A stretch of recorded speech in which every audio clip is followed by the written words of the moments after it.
Strong होते हैं कि आपकी एक छींक पे, आपकी एक बुखार पे वो दौड़ के आपके पास आते हैं। या आपके जीवन में जब बहुत सारी प्रॉब्लम होती है तो आपके मायके वाले बहुत स्ट्रांग होते हैं ना, उनकी स्थिति देखिएगा, उनके घर की। हेलो, नमस्ते, प्रणाम, कैसे हैं आप सब? मैं शांति स्वागत करती हूं अपने यूट्यूब चैनल में। जितने भी मेरे बड़े भाई बहन हैं उनको मैं प्रणाम करती हूं और छोटे भाई बहन को खूब सारा प्यार। तो यहाँ पे देखिए, ये जो जिससे हम सब्जी चलाते हैं ना, उस मतलब अस्त्र शस्त्र सब कुछ होता है हम गृहिणियों का। तो मैं मिट्टी यहाँ की ना थोड़ी सी सॉफ्ट कर रही थी, नरम कर रही थी, जिससे कि हमारा फूल जो है वो फूलता रहे, मतलब खिलता रहे। सॉरी, थोड़ा सा भोजपुरी वाला आ गया। तो यहाँ पे देखिए बहुत सारे नए पौधे भी उगाए हैं। कैसे हैं आप सब? मैं शांति स्वागत करती हूँ आप सभी का। तो अभी मैंने मीशो से ये इतना अच्छा सा, इतना प्यारा सा पैन मंगाया हुआ है। तो ये देखा मैंने तो बहुत अच्छा लगा। तो इसमें हम कुछ बनाते हैं। पहले तो किचन समेटना जरूरी हो जाता है रोज रोज का। और आज मैं बनाऊंगी करेली की भुजिया। मेरे यहाँ पे करेला हर रोज भी आप किसी को देंगे ना तो हर रोज खाते हैं रम्या के पापा। ऐसा नहीं है कि आप एक दिन दे दी तो दूसरे दिन वो नहीं खाते। उनको करेली पता नहीं क्यों इतनी ज्यादा पसंद है। और मैं बनाऊंगी दाल। तो ये रहा मेरा दाल। आज एकदम सिंपल सा, कोई रेसिपी शेयर करने का मूड नहीं है क्योंकि आज घर में सफाई करनी है पूरे घर की। और मेरा तबीयत थोड़ा सा अच्छा नहीं लग रहा है, लेकिन आपको मुझे देख के नहीं लग रहा होगा कि ऐसा कुछ है, क्योंकि मैं अच्छी लग रही होंगी शायद आप लोगों को। नहीं लग रही हूँ? लग रहे हो आप। तो करेली काट लेते हैं पहले और इधर हम दाल चढ़ा देते हैं। देखिए मैंने दाल भिगो के रखा है। थोड़ी सी चाय पी लेती हूँ क्योंकि मन था मेरा चाय पीने का। तो सिंपल सा दाल चावल। हे भगवान, थोड़ी सी का मतलब कि इतना भी थोड़ा नहीं पीना था। ये देखिए बूंद भर चाय मिला है। दाल चावल और सिंपल सा करेली की भुजिया। और फिर उसके बाद में मिलती हूँ आप सबसे खाना। तो अभी मैं आपको एक ना चीज़ दिखाती हूँ। अभी मैं चेंज कर ली हूँ साड़ी क्योंकि कुछ मुझे ज़रूरी काम था। ये नोट देखिए, ये नोट आपको दिख रहा है। मेरे पास थे 1200 रुपये। जब मैं जा रही थी, अभी पिछली बार मैं बनारस गई थी, जब मैं कहीं गई थी फंक्शन में, तो 1200 रुपये थे मेरे पास कैश। मेरा गुम हो गया, मतलब मैंने कहीं रख के भूल गई। तो एक दिन मुझे 700 रुपये मिले वॉशिंग मशीन में धुले हुए। और आज मुझे ये 500 रुपये भी मिला है वॉशिंग मशीन में, जहाँ पे मैंने कपड़े सुखाए थे। तो अरम्या के पापा को मिला है।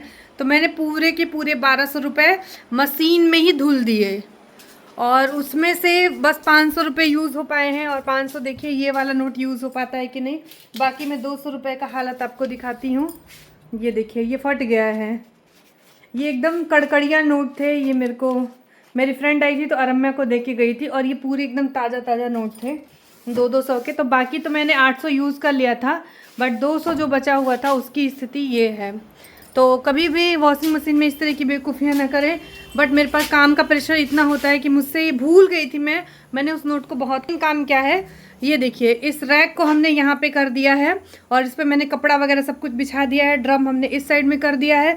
तो ये जितना भी आपको बुक दिख रहा है, इसमें से जो बुक बहुत मतलब एकदम ही रद्दी है उसको हम हटा देंगे। और बाकी जो भी यूज़ की चीज़ें हैं वो हमने ये बिखराई हुई है, मत समझिएगा कि ऐसे रहता है। इसको हमें यहाँ पे ऑर्गेनाइज़ कर। तो मुझे ना आप लोगों से कुछ थोड़ी सी ज़रूरी बात करनी है, मैं देख लूँ। तो यहाँ पे दाल बन रही है और मैंने भुजिया भी। पापा का फ़ोन आ रहा है, 1 मिनट रुकिए। कुछ कह रही थी बट मैं भूल गई क्योंकि बस अभी बात करने लगी थी। तो आप लोग पूछते हैं कि दीदी आपकी और जीजा जी की जो बॉन्डिंग है वो हमें बहुत अच्छी लगती है। और कैसे मतलब आपने मतलब कैसे स्मूथ चलता है। देखिए हल्की फुल्की लड़ाई झगड़े तू तू में सब में होता है, मेरे में भी होता है, आपके भी घर में होता होगा, आपके मम्मी पापा के बीच में होता होगा, या फिर आपके पेरेंट्स को आपने देखा होगा, या खुद भी अगर आप मैरिड है तो थोड़ा बहुत चलता है। लेकिन उसमें क्या होता है ना, जब एक गुस्सा हो और मैं पापा अगर गुस्सा होते हैं तो मैं शांत हो जाती हूँ। और मैं गुस्सा बहुत कम होती हूँ, बट मेरा जो गुस्सा होता है, मैं गुस्सा मतलब आपने मुझे बहुत गुस्से में कभी बहुत कम देखा होगा। या मुझसे जितने लोग मिलते हैं और जो लोग मुझे जानते हैं वो ये सोचते हैं कि क्या मुझे कभी गुस्सा आता है। बट मुझे जब गुस्सा आता है तो बहुत ख़राब माहौल होता है, क्योंकि मुझे गुस्सा नहीं आता है। और जब आ गया अगर गलती से, तो मैं पूरा भयंकर चंडी का रूप धारण कर लेती हूँ। मतलब मैं बहुत भयंकर, मुझे गुस्सा आता है। मेरा गुस्सा आउट ऑफ कंट्रोल होता है। मुझे गुस्सा 6 महीने, साल भर, या मैं कहूँ तो कई साल बाद आता है। बट अगर आ गया तो फिर मुझसे कोई बात नहीं कर पाता है। तो ये चीज़ है। तो मैं छोटी छोटी बातों पे नाराज़गी एक अलग बात हो गई कि अरे आपने ये क्यों नहीं किया, आपको ये ऐसे करना चाहिए। और अम्मा के पापा मेरे सास ससुर मेरे सब कुछ है, तो उनसे ना वो मुझे डांटते भी हैं, वो मुझे सिखाते भी हैं, और वो मुझे अलग मतलब बहुत गंदा भी डांटते हैं। तो इसका मतलब ये नहीं है कि मैं रिएक्ट करने लगती हूँ, क्योंकि देखिए मायके से जब लड़कियाँ मजबूत नहीं होती हैं ना, तो उनको उनके ससुराल में बहुत सारी चीज़ें सुन के सह के रहनी पड़ती है। आप मेरी बात को समझिए। जब आपके ना भाई भौजाई माँ बाप इतने मतलब स्ट्रांग होते हैं कि आपकी एक छींक पे, आपकी एक बुखार पे वो दौड़ के आपके पास आते हैं, या आपके जीवन में जब बहुत सारी प्रॉब्लम होती है तो आपके मायके वाले बहुत स्ट्रांग होते हैं ना, उनकी स्थिति देखिएगा। उनके घर की जो बहुएं होती हैं, मतलब जो बहुएं होती हैं, जो लड़कियां होती हैं, सॉरी मैं इमोशनल होने के लिए नहीं, मैं अचानक से हो गई, क्योंकि जो चीज़ सच होती है ना वो आंखों में दिख जाती है। तो उनकी स्थिति कुछ अलग होती है। लेकिन जब आपके मायके से आप बहुत वीक हो ना, तो आपको डबल रिस्पॉन्सिबिलिटी होती है अपने फैमिली की। बहुत सारी बातें को बुरी भी लगती है तो सुन के अनदेखा करना, सह के उस चीज़ को भूल जाना बहुत ज़रूरी होता है, क्योंकि आपको पता होता है कि आपके पीछे कोई नहीं खड़ा है। मरना भी यहीं है, जीना भी यहीं है, सब कुछ आपका यहीं पे होने वाला है।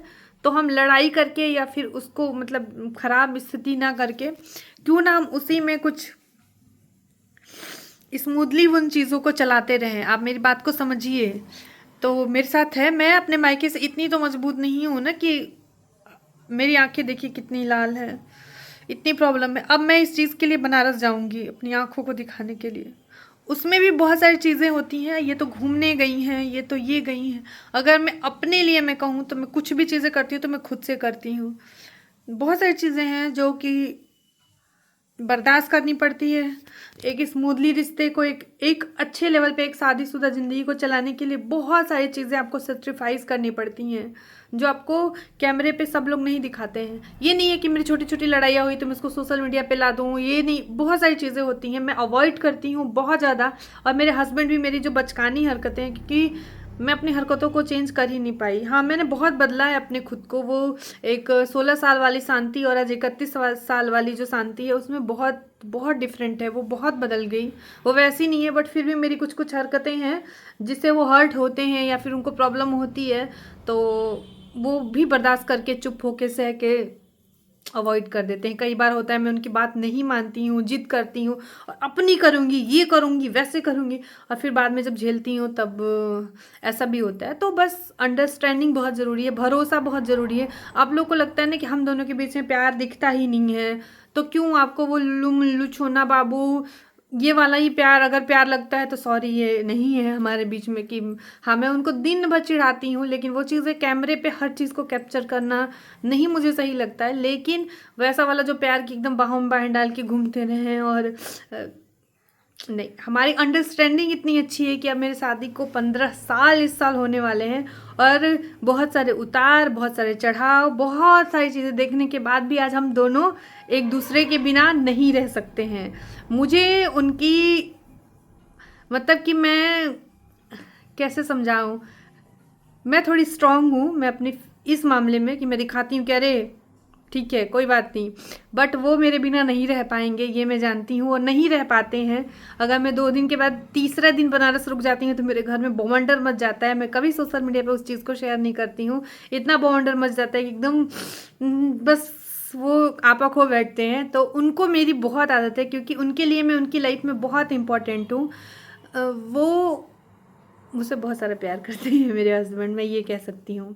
नहीं, हम दोनों एक दूसरे से, हम लोग दिन भर लड़ सकते हैं, लेकिन मैं उनसे बिना बात किए पूरे दिन नहीं रह सकती। वो रह जाते हैं, लेकिन ये बात है, अगर वो गुस्सा है तो वो मुझसे 2 दिन बात नहीं करेंगे। बट मैं 2 घंटे में सुलह करने में बिलीव करती हूँ कि मेरा उनके बिना काम नहीं चलता है। जब तक वो हंसे ना मेरी बातों पे, जब तक मेरी पागलपन वाली हरकतों पे मुझे डांटे ना, मुझे चैन नहीं मिलता है। तो ऐसा वाला होता है। जैसे कि क्या होता है कि कई बार ना वो न्योता खा के आते हैं, जैसे कि किसी की डेथ हो गई तो वो जो भोज करवाते हैं तो आते हैं, तो उसमें क्या होता है ना कि अब वो चीज़ों को नहीं स्पर्श करते हैं, वो पहले नहाते हैं।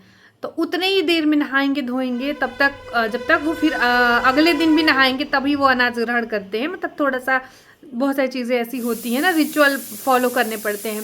तो हम लोग छटपटा जाएंगे, आपने ये क्यों नहीं छू रहे हैं, आप खुद से पानी क्यों नहीं ले रहे हैं, आप हमसे ढंग से बात क्यों नहीं कर रहे हैं, आप अपने खटिया पे हम लोग को बैठने, तो हम लोग इतना लड़ने लगते हैं। तो सच बताऊं बस वो वाला प्यार आप लोग को शायद सोशल मीडिया वाला प्यार नहीं दिखेगा, लेकिन जो लोग मुझसे पर्सनली कोई यूट्यूबर भी मिल के जाता है ना, तो रम्या के पापा की ज़्यादातर, क्योंकि हम लोग की जो मतलब हम ना मतलब वो इशारा भी कर देना आँख से ऐसे, तो मैं जान जाऊंगी कि मेरे पति मुझसे क्या कहना चाहते हैं। मतलब हमारा आई कांटेक्ट भी एकदम हल्का सा भी, मैं उनकी ना एक एक रग रग से मैं वाकिफ़ हूँ। मैं अपने हस्बैंड की एकदम जो रग रग कहते हैं, मेरी वो भी मेरी हर एक हरकतों को जानते हैं, लेकिन उनसे ज़्यादा मैं उनको बहुत डीपली जानती हूँ। उनकी हर छोटी मोटी चीज़ें, हर छोटी मोटी ज़रूरतें उनकी वो नहीं जानते हैं, ये बात सच है।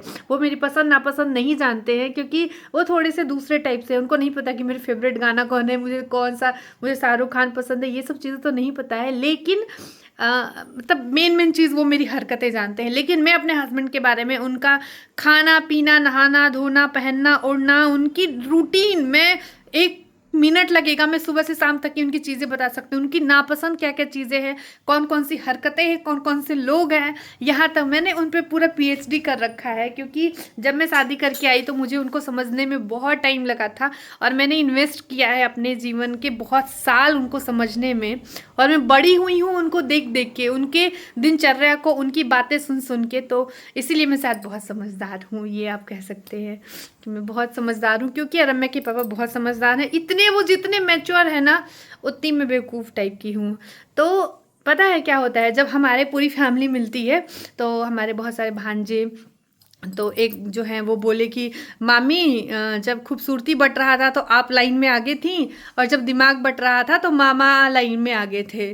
तो ऐसे करके चिढ़ाते हैं। और जैसे कि किन्हीं की शादी तय हो गई, तो हम लोग गए, हम लोग पूछ रहे अच्छा लड़की कैसी है, तो बोले हाँ है, लेकिन खूबसूरती में मतलब आपसे सुंदर नहीं है, और दिमाग में मामा से तेज़ कोई नहीं है। तो ये सब चीज़ें होती हैं, तो मतलब हम लोग को चिढ़ाया जाता है कि अरे मामा ने तो मतलब, या कोई भी, अरे फलाने, मतलब रम्या के पापा का नाम लेके, इन्होंने पार्वती माता की इतनी पूजा की, भोलेनाथ की पार्वती माता जैसे सुंदर इनको भी मिली, और घर संभालने वाली भी मिली। हाँ, वो जो दुनिया की 3-5 दुनियादारी होती है ना, वो मुझे नहीं आती है। जैसे एक नहीं होता है कोई इनके फ्रेंड आ गया तो मैं खूब वैसे चापलूसी लगा के बतियाने लगो, और खूब आइए ना ये दे, नहीं कर पाती हूँ मैं। पता चलेगा कि उनको क्या बना के खिला दो इन्हीं सब चीज़ों में। तो मैं गृहस्थी टाइप की थोड़ी हूँ, मैं वो नहीं हूँ जैसे एक लेडी डॉन टाइप की, नहीं, जैसे एक होती एकदम स्मार्ट, मतलब स्मार्ट तो मैं हूँ, मतलब कि एक कामों में ऐसा नहीं होता कि एकदम वैसे मतलब खूब पढ़ी लिखी समझदार टाइप से जो बिहेव करते हैं, कम बोलना, कम हंसना, तो आपको कितनी चम्मच चीनी चाहिए, नहीं मैं चाय बना के डायरेक्ट दे देती हूँ। मतलब मैं घरेलू गंवाड़ू गांव की जो सीधी सादी मिट्टी से हमारी जुड़ी महिलाएं हैं, वो हूँ। तो थोड़ी सी है रम्या के पापा से वो लेवल मैच नहीं हो पाता है कि वो थोड़े समझदार हैं, उनको पता है किससे क्या बोलना है। मैं तो ही हाँ करने लगूंगी, तो थोड़ा सा ये मेरे अंदर, मैंने बहुत चेंज किया है, अब मैंने बहुत सुधार किया है मैंने, क्योंकि मैंने दुनिया समाज देखी नहीं थी, अब मैं देखती हूँ तो मुझे समझ में आता है। बट पहले मैं मतलब कब कितना हंसना ये मुझे नहीं पता होता था। तो हमारी बॉन्डिंग ऐसी ही है। और मैं ये सोचती हूँ कि मेरे से बहुत सारी ज़िंदगियाँ जुड़ी हैं, तो मैंने अपने लाइफ में, मैं छोटी उम्र में बहुत बड़ी हो गई, बहुत समझदार हो गई, चाहे वो मेरी मायके की जिम्मेदारी हो, चाहे मेरी ससुराल की जिम्मेदारी हो। मेरे ऊपर इतना प्रेशर था कि मैं बड़ी हो गई, मतलब ना चाहते हुए भी मैं दिमागी रूप से, हाँ मैं समझदार हूँ, लेकिन वो जो सामाजिक तरीके का समझदारी होता है ना, जो दिखावा, मतलब मैं जो रियल हूँ वो नहीं, मतलब मेरे अंदर एक दूसरा रूप आ जाना चाहिए किसी को देखते ही, मतलब वो मेरे अंदर बस नहीं है। चापलूसी कहिए या फिर वो जो मैं क्या कहने की कोशिश कर रही हूँ आप समझ जाइए। चालाकियाँ नहीं आती है मुझे कि इनको देख के इनकी तरह बात करो, उनको देख के नहीं, मुझे तो मेरे दिल में जो है मैं बोल दूंगी। अब लोग होते हैं ना कि उनको देखा तो उनकी तरीके से बात करने लगे, हमको देखा तो हमारे तरीके से बात करने लगे, और वो सबके गुड बुक्स में भी रहते हैं। मेरे साथ ये दिक्कत हो जाता है कि मैं सोचती हूँ क्यों मैं झूठ बोलूँगी। हाँ, मैं जिसको मतलब मैं बोल देती हूँ जो चीज़ बातें होती है। तो बस मैं जा रही हूँ अब ये सफाई का सब कुछ इसको ऑर्गेनाइज़ करने, मैं और रम्या मिलके, और मिलते हैं आप लोगों से कल। इसमें अगर कुछ क्लिप होगा तो मैं जोड़ दूंगी। बाकी मेरी बातों से अगर आप सब सहमत होंगे, सुने होंगे और समझे होंगे तो मुझे कमेंट करके बताइएगा। मैं अगर कहीं गलत हूँ तो भी मुझे समझाइएगा। और थैंक यू सो मच मुझे इतना प्यार देने के लिए। लेकिन बहुत सारे कमेंट हैं जो मुझे आते थे वो आ नहीं रहे हैं, तो वो कहाँ गए हैं आप लोग। मैं नाम बताऊंगी किसी दिन वीडियो में किस किस का मैं कमेंट मिस कर रही हूँ। मिलते हैं कल, और अगर इसमें होगा तो मैं कुछ क्लिप ऐड कर दूंगी। तब तक के लिए thank you. Her her Mahadev.